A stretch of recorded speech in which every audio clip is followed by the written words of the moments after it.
Heureux de vous retrouver, mesdames, messieurs. Bienvenue dans votre magazine d'analyse de l'actualité politique. Nous avons l'honneur de recevoir sur ce plateau Maître Samuel. Il nous fait l'honneur d'être avec nous. Maître, bienvenue. Merci beaucoup, très cher Daniel. Encore une fois de plus, je suis très honoré de prendre part à ton plateau, peut-être bien pour la première fois. Je crois que ça sera une occasion pour moi d'expérimenter un peu les à côté et la pertinence de vos questions lors de cet échange. Je salue aussi à la même occasion tous les téléspectateurs qui auront l'occasion de nous suivre en cet après-midi. Merci beaucoup, Maître. Alors, l'ancien ministre de la Justice condamné à 3 ans de travaux forcés et aux peines complémentaires d'inéligibilité et de non-accès aux fonctions publiques après la consommation de sa peine. On parlera également des dialogues sollicités en Afrique du Sud par l'ancien président de l'Afrique du Sud, dont quelques membres de l'opposition feront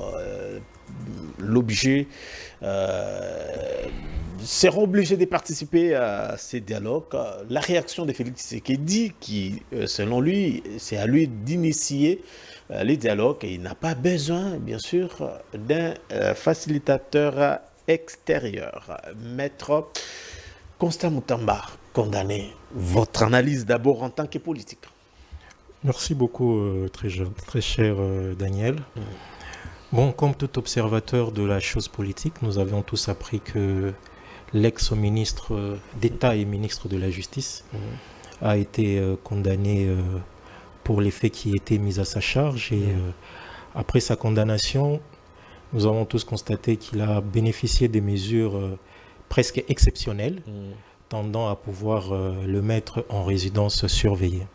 Alors, on a aussi relevé un point et qu'on a constaté qu'avant le prononcé du jugement, l'ex-ministre de la Justice, Constant Mutamba, a eu à faire l'objet, je vais dire, non pas seulement, je ne vais pas parler d'attaque, mais on a constaté qu'il y a eu un mandat de dépôt qui a été lancé, qui a été dressé contre lui et qui tendait à quoi? À disperser toutes les personnes qui se réunissaient à sa résidence et à mettre la main sur lui pour l'amener directement devant le juge afin qu'il soit fixé sur sa condamnation.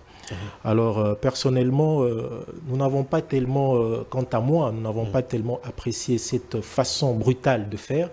Pourquoi? Parce que nous avons constaté que tout au long de l'évolution du procès, l'ex-ministre de la Justice, le ministre Mutamba, a fait plus ou moins l'objet de déférences. Il a eu le respect vis-à-vis des institutions judiciaires. Il a eu à comparaître à toutes les dates des remises auxquelles son affaire était appelée. Et nous n'avons vraiment pas vu l'intérêt pour lequel le parquet général a eu à lancer un mandat de dépôt contre lui afin de l'amener manu militari devant le juge qui a eu à connaître des faits pour lesquels il était reproché. Tout au long de l'instance, il est venu, il a comparu en prévenu libre et nous n'avons vraiment pas compris pourquoi, le procureur général a préféré pouvoir l'amener au manu militaire. Avec des veillées patriotiques, convoquer Mutamba pour sa condamnation. Déjà pour le 1er septembre, on a vu l'engouement et autres. C'est peut-être des dispositions sécuritaires qui ont été mises en place pour éviter qu'il y ait des débordements. Je crois que même en parlant de raisons sécuritaires, nous ne voyons vraiment pas de manière palpable ce qu'il y avait eu comme crainte sur le plan sécuritaire qui puisse justifier qu'un mandat de dépôt soit décerné contre un justiciable prévenu en instance qui comparaissait libre et qui comparaissait à toutes les dates auxquelles son affaire était appelée. Je crois que l'affaire Mutamba a connu plusieurs dates de remise et à toutes ces dates, il a eu à comparaître. Mais quelle est cette raison qui aurait pu justifier à ce que l'on vienne le prendre manu militari? On croirait quelqu'un dont on craignait la fuite. S'il avait à fuir, je crois qu'il aurait pu fuir tous ces temps. Mais s'il n'a pas fui, il a attendu à ce que l'on arrive jusqu'au terme du procès. Je crois que c'est parce qu'il voulait être fixé par les faits qui étaient mis à sa charge. Il voulait être fixé pour savoir si seulement il serait condamné ou pas. Alors moi, je crois qu'il n'y avait vraiment pas lieu de pouvoir militariser la procédure comme elle a été faite. Je crois que ce dispositif sécuritaire très imposant qui a été constaté lors de sa prise à domicile ne s'est justifié pas. Ne s'est justifié pas. On aurait bien souhaité qu'il y ait un tel dispositif sécuritaire sur des points stratégiques de la ville ou question de pouvoir gérer les militants, mais pas pour aller cueillir un justiciable prévenu en instance qui a eu à répondre de manière aisée et favorable à toutes les dates auxquelles son affaire était appelée. Nous croyons et pensons que ça n'a pas forcément été justifié. Pour raison de tranquillité, on aurait pu procéder autrement. Aller mettre la main dessus a fait mauvaise impression parce que sur un autre aspect de choses, il faut savoir aussi que c'est un acteur politique. Tout ce que l'on fait et tout ce que l'on pose comme acte sur un acteur politique peut être récupéré sur le plan politique. Dans une affaire qui est purement judiciaire, que l'on pense être purement judiciaire, qu'il y ait des interventions dans ce sens-là lors de son audience ou lors de son instance, ne ferait qu'emmener les gens à penser qu'il y a d'autres intérêts qui seraient poursuivis en dehors des intérêts judiciaires. Voilà pourquoi nous pensons que pour quelqu'un qui a fait déférence aux institutions judiciaires de notre pays, il aurait été mieux, ou il aurait fallu mieux de pouvoir agir autrement que de pouvoir mettre ces dispositifs sécuritaires impressionnants et imposants contre un simple justiciable. Alors, maître, BZ7, c'est un magazine politique. Oui. Nous ne voulons pas beaucoup entrer pour commenter la décision, surtout avec votre qualité d'avocat. Maître, est-ce que, en tant que Congolais, est-ce que vous pensez que Moutamba, on est à deux ici, personne ne nous entend, sûrement. Alors, à la place, qu'est-ce qu'il fallait faire? Est-ce que Moutamba a volé l'argent? Je crois que... En tant que Congolais, réagissez en tant que Congolais. Il est difficile de pouvoir me dissocier de ma casquette de professionnel de droit, mais je vais essayer d'aborder la question en tant que d'une part, Congolais comme vous le demandez, et ça veut dire essayer d'aborder la question sur le plan des faits. Parce que lorsqu'on parle des Congolais, on a vu des Congolais partir dormir pour réclamer son acquittement. Oui. En tant que juriste, là, vous allez chercher des faits et autres. Alors, qu'est-ce qui vous vient en esprit? Il est là, très jeune. Oui. Alors, c'est comme je disais, il est difficile de me dissocier de ma casquette de professionnel de droit, mais je vais faire de mon mieux pour essayer un peu de rencontrer votre préoccupation sur deux volets. Le premier volet, d'abord, je parlerai des faits et l'entendement que je donne aux faits qui ont été mis à sa charge avant d'aborder la question sur le plan de droit. Et sur le plan des faits, il est clair, il a été porté à la connaissance de tout le monde que Constant Moutamba a eu comme étant ministre de la Justice, a passé un marché public au nom de l'État avec une société à qui elle a attribué la construction d'une prison, d'une prétendue prison. Et dans ces entrefaites, dans la conclusion du dit contrat, il s'est fait qu'il n'y a pas eu une observation totale de la procédure telle qu'elle exige les lois en la matière chez nous. Alors, sur base de cela, il s'est fait qu'il y a eu un montant qui a été transféré du compte de la République vers un compte, quand je parle de la République, je fais allusion au ministère de la Justice, vers un compte privé qui est de la société qui a eu à être bénéficiaire du marché public. Alors, c'est au moment du transfert de ce montant qu'il y a eu le CNRF, qui est cette cellule qui se charge du blanchissement de capitaux, qui a eu à mettre la main dessus jusqu'au point de pouvoir sceller le dit compte, et c'est là en communion avec la banque qui logeait les fonds, qui est la Robank pour ne pas la citer. Alors sur le plan des faits, il est clair qu'il y a eu transfert de fonds, mais les 10 fonds n'ont pas été dilapidés à ce jour. Les 10 fonds existent. Alors, en tant que citoyen, en tant que quidam ou Congolais ordinaire, il est clair que les 10 fonds n'ont pas à ce jour été dilapidés. Les 10 fonds existent et peuvent être retournés dans le compte du Trésor public. Alors, à ce stade, il y a une question que certains se poseraient. Quel est le préjudice qu'a subi la société tant que les 10 fonds ne sont pas dilapidés ou tant que les 10 fonds existeraient. Ça, c'est une lecture vraiment abondante. Pourquoi? Parce que la majorité des Congolais, plus particulièrement de la jeunesse que nous voyons être plus motivée par le leadership de Constant Mutamba, cette jeunesse pense qu'il y a beaucoup de personnes à qui on a reproché des détournements. Sûrement, les montants n'ont pas été récupérés, les personnes sont libres à ce jour, mais comment est-ce que pour une personne qui a essayé d'exécuter un marché public, d'intérêt public pour la construction d'une prison, c'est vrai que les passations n'ont pas été faites comme on l'aurait bien souhaité. Il y a eu peut-être des erreurs que nous mettons à charge, que nous relevons sur le plan administratif, mais qui ne donneraient pas forcément lieu à ce type de condamnation. Voilà pourquoi la société pense qu'étant donné que les fonds existent, la société n'a subi encore aucun préjudice et la société, la plupart, les jeunes pensent qu'il n'y a vraiment pas lieu de pouvoir condamner un leader important de notre microcosme politique. Ça, c'est sur le plan plus ou moins, je vais appeler des faits ou sur le plan sociologique. Dans ma casquette de juriste, là maintenant il y a une autre lecture à faire. C'est qu'il est reproché à Constant Mutamba d'avoir tenté de détourner les deniers publics. Et comme nous le savons chez nous en droit, la tentative est punie de la même peine qu'une infraction consommée. Et alors, étant donné que cela est déjà coulé en forme d'infraction chez nous et que l'on a pensé que le fait pour Mutamba d'avoir sorti les deniers publics du trésor public vers un compte privé sans avoir observé préalablement les exigences qui recommandent la loi, que les 10 faits seraient carrément assimilés à une tentative et que étant donné que toute tentative est punissable, voilà pourquoi il a été condamné pour les 10 faits. Voilà pourquoi je pense que toute proportion gardée, étant donné que la personne a une casquette non seulement politique, mais là aussi une casquette en tant qu'acteur majeur dans le secteur judiciaire où il a déjà démissionné parce qu'il était ministre ayant dans ses attributions la justice.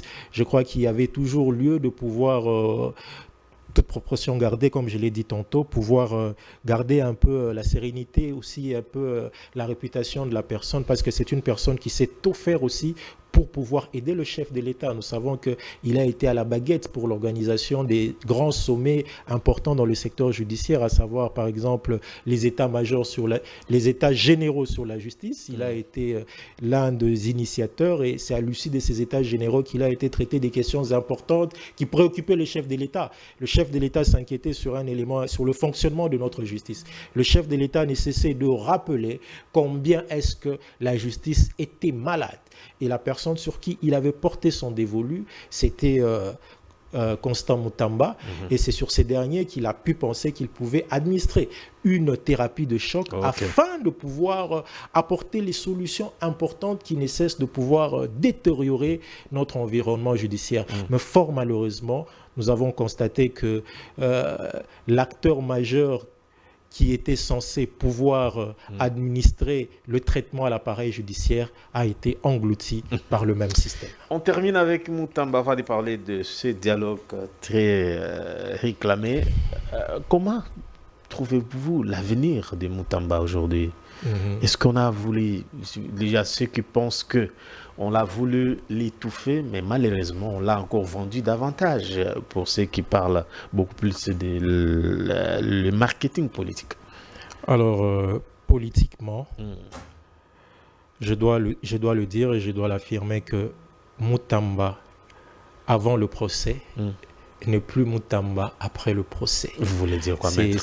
Aujourd'hui, c'est un Mutamba, c'est un acteur politique aujourd'hui qui a pris une envergure un peu plus grande qu'avant.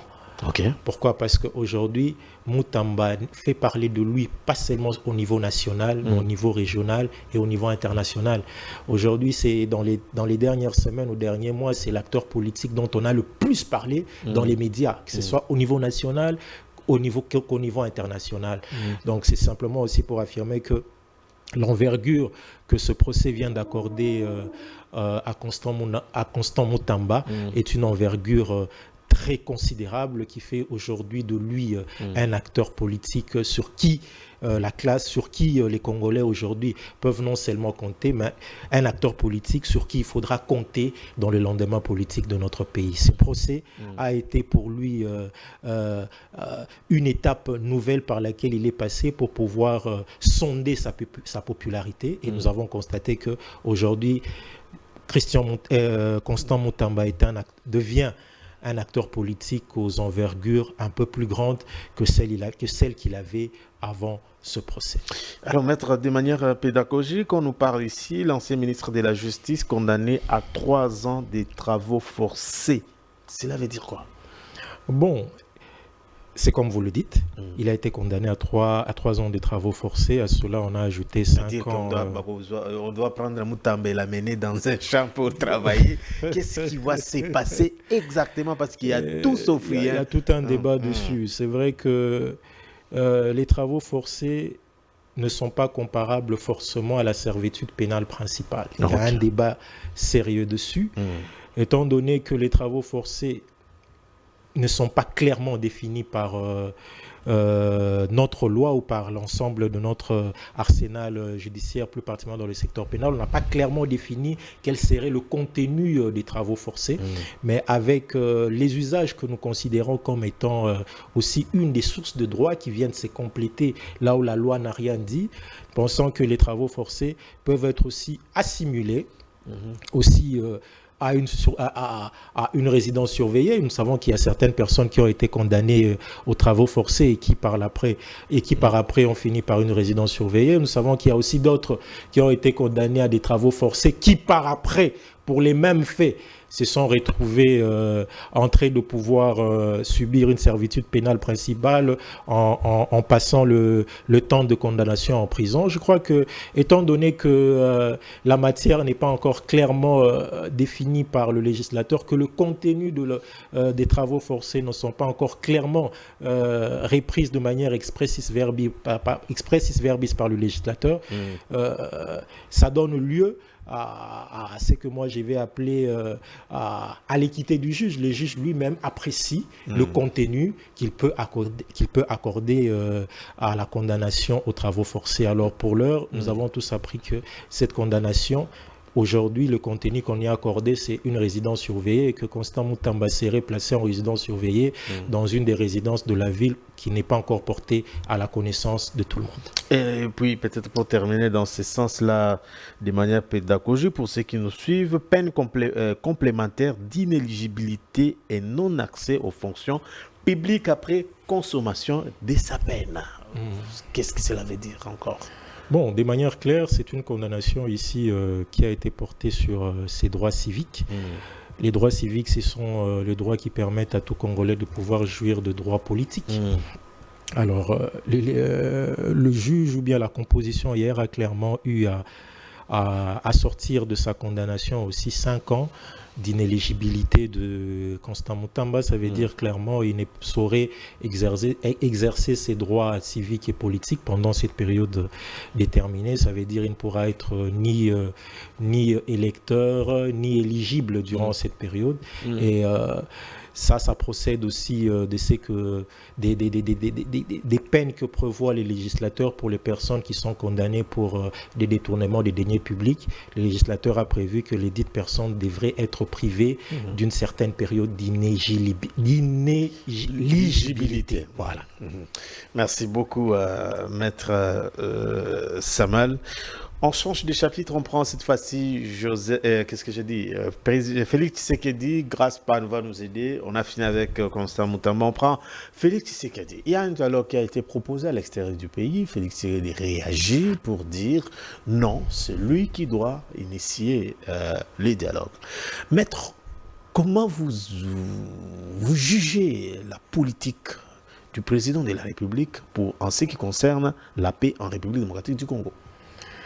Bon, je crois que de manière claire, le président de la République a donné sa position quant à la question de différents efforts régionaux qui sont entrepris pour la pacification de l'Est de notre pays. Il y a des efforts qui sont entrepris au niveau national et il y a des efforts aussi qui sont entrepris au niveau régional et au niveau international. Et comme vous le savez, il y a une dynamique qui a été proposée par la fondation Thabo Mbeki qui tient une conférence à l'issue de laquelle il y aura des ateliers qui vont traiter des questions liées à la pacification de l'Est de notre pays. Et il était prévu qu'à cette conférence ou à ces ateliers que les acteurs politiques majeurs de notre pays puissent y prendre part, pas seulement les acteurs majeurs, il y a aussi les acteurs de la société civile. On a, je crois, invité aussi la Synco et l'ECC, certaines forces vives. C'est uniquement dans le but de pouvoir s'interroger, se questionner et réfléchir un peu sur les voies et solutions à obtenir pour la pacification de l'Est de notre pays. Alors, d'une part, je saluerai cette dynamique qui tend tout simplement à pouvoir apporter la paix à l'Est de notre pays. Mais par rapport à la position du chef de l'État, le chef de l'État a été clair et il a exprimé son désaccord par rapport à cette initiative. Pourquoi ? Parce que d'après le chef de l'État, lui penserait que ces genres d'initiatives ne se ferait qu'en interne. Et en interne, on comprendrait qu'en tant que politique, cela se justifierait par une chose. C'est quoi ? C'est que vous constaterez tout simplement qu'il y a certains communicateurs du pouvoir qui pensent que l'initiateur ou bien l'initiateur de la fondation Thabo Mbeki n'inspirait pas confiance. Pourquoi ? Parce qu'il aurait déjà donné une position dans les traitements de la question de l'Est du pays. Bon, ça c'est une autre chose. Mais je crois que pour toute proportion gardée, dans l'intérêt du peuple, dans l'intérêt de notre pays, je crois qu'il serait prématuré et très précoce de déjà jeter un anathème sur pareille initiative. Pourquoi ? Parce que ce sont des initiatives qui tendent à un objectif. Le même objectif est poursuivi par le chef de l'État. Le chef de l'État veut que la région de l'Est soit pacifiée. Je crois que les différents acteurs qui essayent de proposer des dynamiques qui tendent à pouvoir atteindre cet objectif ne doivent pas faire l'objet de manière subite de certains rejets. Je crois qu'il serait peut-être préférable d'écouter, de voir. On n'est pas obligé d'aller dans un accord. Les dangers, à quel niveau le président craint quoi et quand lui pense que la paix en RDC ne viendrait pas seulement d'un facilitateur extérieur. C'est un problème interne qu'il faut traiter avec toutes les énergies possibles à l'interne. Mais c'est quoi les dangers dans tout ça entre les réfis et la volonté de terminer la guerre à l'Est? Bon, je crois que politiquement, la position du chef de l'État se comprendrait dans le sens où il souhaiterait continuer à être le père de la nation, la personne qui soit à la base de toutes les initiatives. Il pense que lorsqu'il y a des dynamiques qui sont entreprises sans son initiative, il n'aurait pas forcément le contrôle sur cela. Voilà pourquoi il penserait peut-être que pour raison de... Là, vous faites allusion qu'il y a déjà une démarche à Doha, aux États-Unis, à commencer encore une telle démarche au niveau de l'Afrique du Sud serait perdre le temps ou tâtonner au vent contraire? Bon, ça ne serait pas forcément perdre le temps, ça serait juste une dynamique supplémentaire aux dynamiques qui existent dans le but de pouvoir obtenir la paix. Parce que la pacification de l'Est du pays ne concerne pas seulement les Congolais. Le Congo est un pays à enjeux géostratégiques énormes. Ça veut dire quand le Congo est en train de boiter, c'est la région qui boite. C'est pas seulement le Congo qui boite. Voilà pourquoi vous voyez qu'il y a plusieurs dynamiques et plusieurs efforts qui sont entrepris, non seulement au niveau national, au niveau régional et au niveau international, dans le but de pouvoir pacifier cette région. Parce que la pacification de cette région est une préoccupation qui ne cesse d'intéresser tous les acteurs, que ce soit nous les Congolais, que ce soit les acteurs au niveau régional et les acteurs au niveau international. Alors, Maître Samuel, quel est le prix selon vous de la paix en République démocratique du Congo? Le prix en de la mots, paix, les Congolais vous suivent. Le prix de la paix en République démocratique du Congo restera toujours, pour l'heure actuelle, pour le contexte actuel dans lequel nous sommes, l'esprit de consensus, l'esprit de dialogue. Nous sommes un pays, comme je l'ai dit tantôt, à enjeux géostratégiques énormes. Non seulement pour nous les Congolais, mais aussi pour tous les acteurs qui interviennent en République démocratique du Congo. Aujourd'hui, ce n'est un secret pour personne que la guerre que nous connaissons à l'est de notre pays est une guerre qui est menée par les acteurs au niveau international, mais qui utilisent pour leur efficacité les pays de la région afin de pouvoir nous affaiblir. Et cet affaiblissement concourt à quoi? À pouvoir vivre un pillage de nos ressources naturelles. Aujourd'hui, la partie est de notre pays regorge des ressources importantes qui constituent carrément une alternative dans le cadre de ce qu'on appelle la transition énergétique. Alors, la plupart des ressources utiles pour cette nouvelle transition énergétique devront venir de la République démocratique du Congo. Alors, voilà pourquoi vous constaterez que la plupart des acteurs pensent passer par les pays de la région pour pouvoir acquérir toutes ces ressources au lieu de passer par Kinshasa. Pourquoi? Parce que certains penseraient que Kinshasa ou le gouvernement de Kinshasa serait encore un gouvernement à qui on reprocherait peut-être certaines choses liées encore à la gouvernance ou liées peut-être à la mégestion. Voilà pourquoi ces acteurs préfèrent passer par les pays qui se retrouvent à l'est de notre pays afin de pouvoir nous affaiblir. Mais la plus grande solution d'abord serait de manière interne. De manière interne, la plupart des Congolais devront d'abord savoir une chose, c'est que le Congo est notre bien commun. Le Congo est un pays à enjeu stratégique. Le Congo est envié de tout le monde entier. Et si nous devons tenir dans cet environnement, le premier élément, c'est que les Congolais doivent être en mesure de parler le même dialogue. Voilà pourquoi vous constaterez que j'ai été parmi les premières personnes qui ont été déçues de voir et de constater l'éclatement de la coalition FCC Cash. Cette coalition était constituée pour pouvoir réellement entraîner une indépendance économique de notre pays. Cette coalition était réellement une alternative face à l'impérialisme que notre pays avait toujours connu. Mais étant donné que les acteurs en dehors du pays se sont mis à voir les Congolais être réunis et ont commencé à tirer les ficelles des acteurs majeurs de cette coalition. Et ils ont pensé qu'il était préférable de les mettre en opposition afin de pouvoir mieux récupérer la situation. Parce que vous le savez très bien qu'on a toujours dit un royaume qui est divisé en soi ne peut pas tenir longtemps. Et lorsque deux personnes ne sont pas unies, ne peuvent pas faire la marche ensemble. Lorsque la coalition FCC Cash a connu cet éclatement à cause des intérêts personnels, la conséquence était claire que l'on connaîtrait.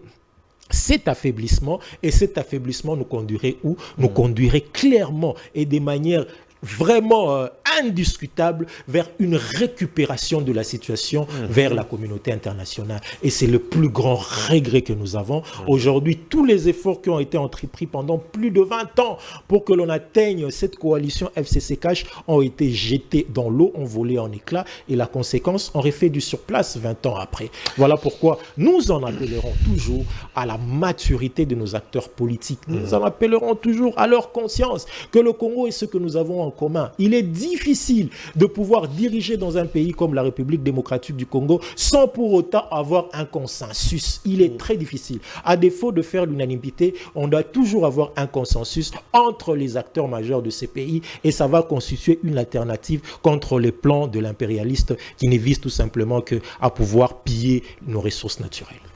Félix Tshisekedi, président de la République, qu'est-ce que vous les reprochez dans tout ça? Dans quoi plus particulièrement? La gestion du pays, avec tout ce qu'on a comme réalité aussi, quelle est sa part de responsabilité en tant que Congolais? Bon, je ne saurais ici me livrer à cet exercice. Voilà pourquoi. C'est ça. Je ne saurais ici me livrer à cet exercice. Efforcez-vous de nous dire exactement. Laissez-moi vous dire d'abord une raison pour laquelle je ne saurais m'efforcer à cet exercice. D'abord, la première raison qu'il faudra d'abord que je le dise à l'attention de tout le monde, c'est que sur le plan légal, notre Constitution a fait du président de la République non seulement un membre de l'exécutif, mais d'autre part, un personnage mythique. Ça veut dire il a un rang qui ne lui permet pas de pouvoir être mêlé à la gestion courante du pays. Voilà pourquoi nous avons un exécutif que nous appelons un exécutif bicéphale, dans lequel nous avons un président de la République et un Premier ministre qui, ensemble, élaborent le programme de gouvernance qui est accepté, qui à la suite devra faire l'objet d'une censure au niveau du Parlement. Et c'est à la suite de cela que le Premier ministre, ensemble avec son équipe gouvernementale, devront mettre en œuvre ce plan de gouvernance. Alors, si seulement il est difficile de pouvoir le charger par rapport à ça, c'est premièrement pour ça parce que les personnes qui sont appelées à la gestion quotidienne du pays, c'est le gouvernement, c'est le Premier ministre et son équipe gouvernementale. Mais aujourd'hui, s'il se fait qu'on essaye de nous poser ces genres de questions, c'est parce qu'on a constaté tout simplement qu'aujourd'hui, dans la gestion quotidienne du pays, il y a carrément presque l'inexistence de ce poste-là de Premier ministre. Ça devient aujourd'hui un poste presque creux. Un poste presque vide, on ne sent plus tellement l'impact d'un Premier ministre dans notre action, dans l'action quotidienne du gouvernement de notre pays. Et si moi, vous me posez la question de savoir quel a été le dernier Premier ministre que je connais, moi, je vous dirais Matata Ponyo. Depuis que Matata Ponyo n'est plus Premier ministre, dans ce pays, on n'a plus senti l'efficacité d'un Premier ministre. Aujourd'hui, les Premiers ministres deviennent des hommes dans l'ombre, comme le chef de l'État, on n'en parle presque plus. Voilà pourquoi il est peut-être pas tellement indiqué au regard de la philosophie de notre Constitution de voir le président de la République s'immiscer dans la gestion courante de l'activité gouvernementale de notre pays. Pourquoi? Parce que le président de la République n'engage pas sa responsabilité vis-à-vis de l'Assemblée. Il n'engage pas sa responsabilité. La personne qui engage la responsabilité et la redevabilité vis-à-vis de l'Assemblée nationale, c'est le Premier ministre et les membres du gouvernement. Voilà pourquoi le législateur a bien voulu accorder plus de pouvoir au Premier ministre et au gouvernement. Pourquoi? Parce que dans leur action gouvernementale, ils feraient l'objet de redevabilité. Et lorsque un gestionnaire est redevable, il agit correctement. Mais lorsque vous avez des gestionnaires qui agissent dans l'ombre, on ne les sent pas, on ne le voit pas. La difficulté, c'est laquelle? C'est qu'ils deviennent carrément, je ne vais pas dire des pantins, ça ne serait pas élégant, mais je dirais tout simplement que ça devient des acteurs inefficaces. Pourquoi? Parce qu'ils ne remplissent pas dans la plénitude les fonctions que la Constitution leur a accordées. Et conséquence, c'est laquelle? C'est que c'est toujours le président sur qui il faudra jeter toutes les actions qui ne plaisent pas au peuple. On voit qui envoie le président. Lorsque quelque chose ne marche pas, on voit qui envoie le président. Parce que dans l'action gouvernementale, nous ne voyons pas l'efficacité de la primature. Nous ne voyons pas l'efficacité de l'équipe gouvernementale. La conséquence, c'est laquelle? C'est qu'on va se retrouver dans une situation telle que tout le monde se retrouvera toujours obligé de pouvoir répercuter tout ce qu'il a à dire au président de la République. Pourquoi? Parce que nous constatons que dans la gestion courante, ce n'est que lui qui est visible dans tout ce qui est en train d'être fait. Mais si je dois lui reprocher quelque chose, je ne saurais le faire sur ces plateaux, si ce n'est que de manière citoyenne, lui demander tout simplement en tant que le père de la nation, d'avoir un regard aussi sur les autres acteurs politiques majeurs du pays qui ne voient pas forcément les choses dans sa vision. Que l'intérêt du pays soit sa plus grande préoccupation. Quel est votre point de vue sur l'état actuel de notre opposition? Vous êtes indépendant. Comment vous jugez la responsabilité de l'opposition en cette période sous le régime de Félix Tshisekedi? Est-ce que l'opposition fait exactement son travail? Bon, tout dépend aussi de... Quand je parle de travail ici, c'est créer un peu les contrepoids, surtout à la gestion du régime actuel. Bon, qu'est-ce qui déstabilise l'opposition aujourd'hui? Aujourd'hui, l'opposition, si seulement elle existe encore, c'est une opposition que je vais appeler une opposition purement, je ne vais pas dire des façades, je ne serai pas méchant à ce point, mais c'est une opposition qui, à ce jour, ne constitue pas forcément une alternative au pouvoir. Pourquoi? Parce que vous constaterez que l'opposition politique n'est pas tellement efficace dans ce pays. Pourquoi? Parce que vous avez certains des opposants qui pensent qu'ils ne savent pas s'émouvoir de manière démocratique, en craignant des poursuites, en craignant des condamnations, en craignant des sanctions à gauche, à droite. Et tout ceci ne concourt pas forcément à l'éclatement réel d'une démocratie. Pour que l'on vive réellement l'opposition dans un environnement crédible et démocratique, nous ne devons pas restreindre les voies civiques d'expression. Les voies civiques d'expression, ce sont les voies par lesquelles l'opposition agit.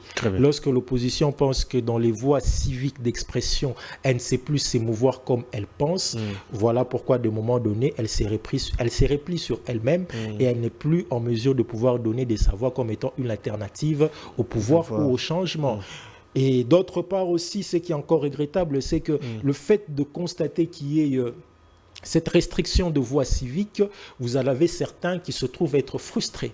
Et certains, dans ces frustrations, pensent pouvoir être une alternative en allant sur un champ plus ou moins militaire, des manières à pouvoir contrecarrer le pouvoir. Et certains pensent que l'alternative aux armes peuvent être aussi une voie d'expression que nous, personnellement, nous n'encourageons pas.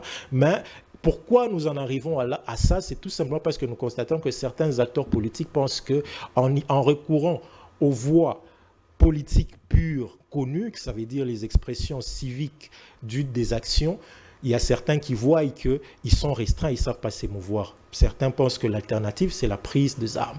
Voilà pourquoi moi, je penserai et je ne cesserai de dire, comme je l'ai dit tantôt, il y a quelques minutes, que l'intérêt du pays doit être le leitmotiv qui doit motiver tous les acteurs politiques congolais.